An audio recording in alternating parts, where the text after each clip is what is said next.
The haunting of St. Mary's Chapel. What was once a place of solace and worship became the setting for a series of unsettling and inexplicable events that continue to send shivers down my spine. It all began on a moonless night when I decided to explore the abandoned St. Mary's Chapel, a centuries-old church nestled on the outskirts of a forgotten town. The chapel's history was steeped in mystery and legend, with tales of curses and restless spirits haunting its hallowed halls. As I entered the chapel, a heavy silence enveloped me, broken only by the creaking of the wooden pews beneath my feet. The air was thick with the scent of old hymnals and candle wax, but something felt off, as if I were being watched by unseen eyes. As I ventured deeper into the chapel, the temperature dropped dramatically and an icy chill gripped the air. Shadows danced on the walls and strange ethereal whispers echoed in the distance. It was as though the very walls of the chapel held secrets they were itching to reveal.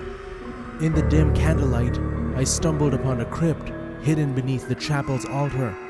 Its entrance was concealed behind a heavy, ornate curtain. With trembling hands, I pushed it aside and descended into the crypt's dark depths. What I saw there sent shivers down my spine. Coffins, ancient and weathered, lined the stone walls of the crypt. Each bore the name of a long-forgotten soul. But the most chilling discovery was a lone, flickering candle at the far end of the chamber. Beside it, a tattered diary lay open, its pages filled with manic scrawlings of someone driven to madness. As I read the diary's passages, it became clear that the chapel had been the stage for a tragic and forbidden love affair that ended in despair and betrayal. The tormented spirit of the jilted lover, it seemed, still roamed the chapel's corridors, seeking vengeance. Suddenly, the candle's flame flickered and extinguished, plunging me into complete darkness. Panic seized me as I fumbled for my flashlight, and that's when I heard it, a mournful wail that seemed to emanate from all around me. I fled the crypt, my heart pounding, and never returned to St. Mary's Chapel. To this day, I can't shake the feeling that I unearthed a love story turned nightmare, one that has left its mark on that forsaken place.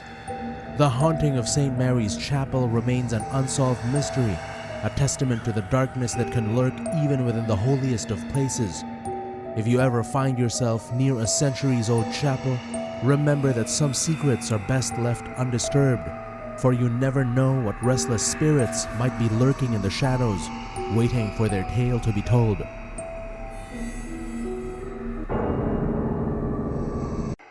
The Pastor's Secret. I grew up in a small town where everyone went to the same church. It was a big part of our community, and I always felt safe and loved there.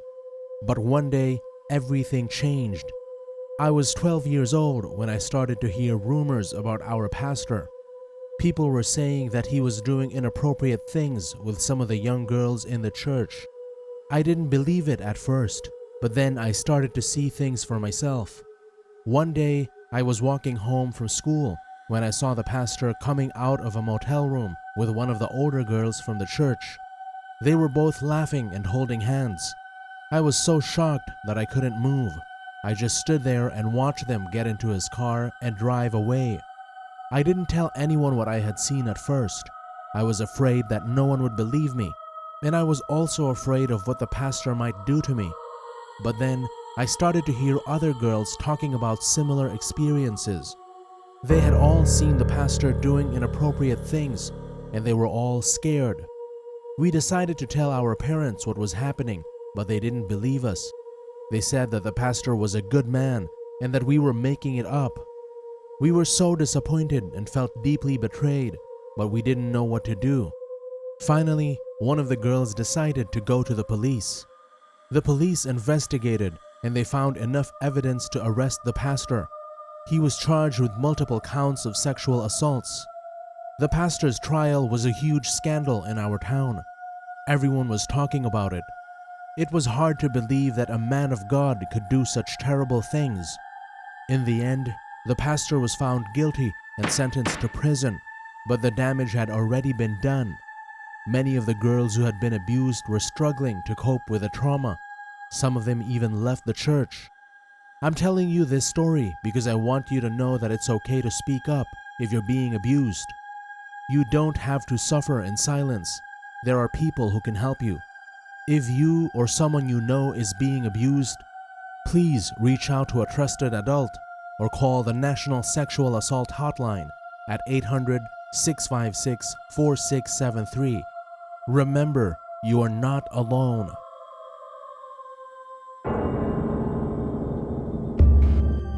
The enigmatic mystery of St. Jude's Whispering Choir.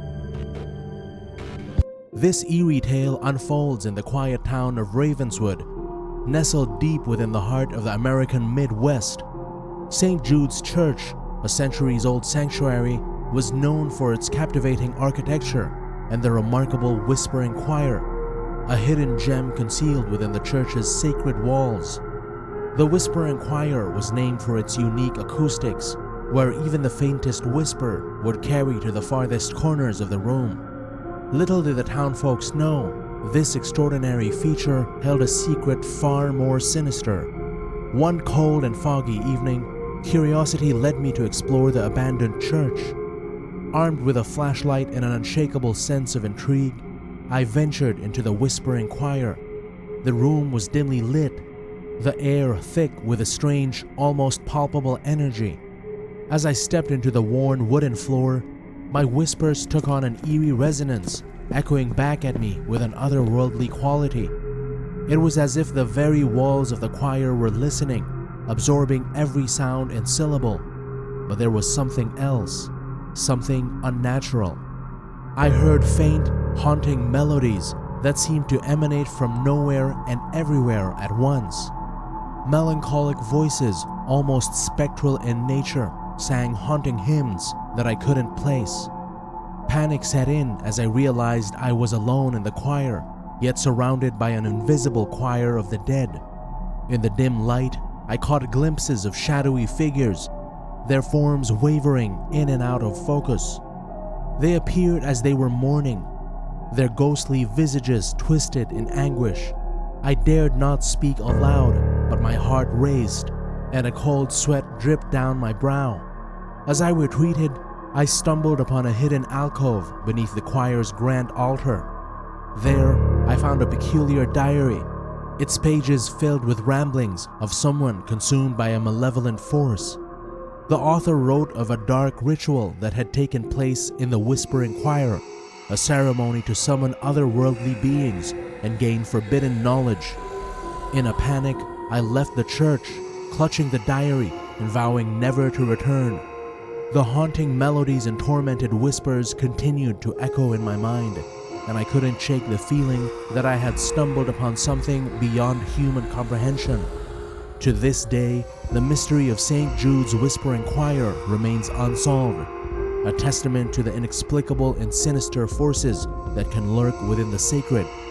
If you ever find yourself in Ravenswood, beware of the whispers that linger within the walls of St. Jude's, for some secrets are best left undisturbed, and the choir's haunting songs may never truly fade away.